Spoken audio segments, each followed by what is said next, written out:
If you want to enable somebody to learn a lot more about themselves, you're going to have to engage them in ways where you're drawing out far more personal information than they might normally be comfortable sharing. And our system is voice first.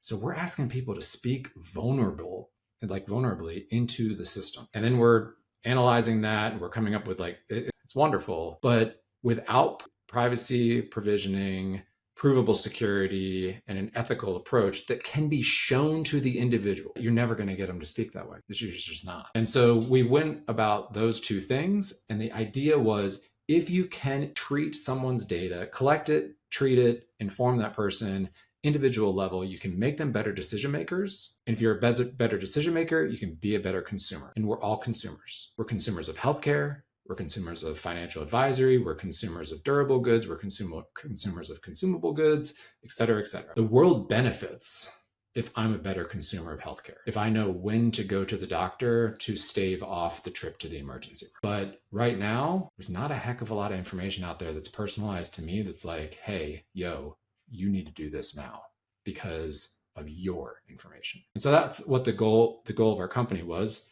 democratize self. Take all these tools, focus them on the individual, make the individual understand themselves better, help the individual understand themselves better so they can make better decisions. They'll be better consumers.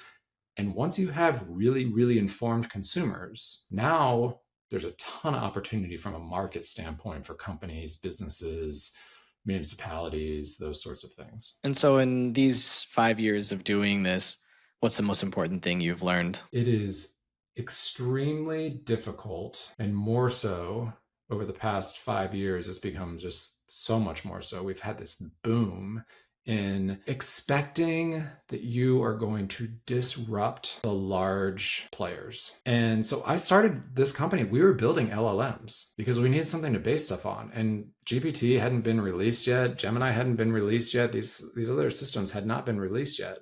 Those didn't come onto the scene until 2022 for real. And I could have continued that path when they showed up and been like, well, we can just do this better for our own purposes, et cetera. And instead we stepped back and we said, no, we need to build a layer that sits on top of those things. We need to let them become commodities. And so a huge learning for me was, with a boom like this, a race. I mean, there's been really an AI race between these large companies, which has led to a commoditization of these tools. And if you take the approach of, I'm not going to fight them, but I'm going to learn how to ride on all of the rails. Thanks for watching. If you liked this insight, I've handpicked another video for you right here on the screen. For more actionable strategies that get you real results, hit subscribe.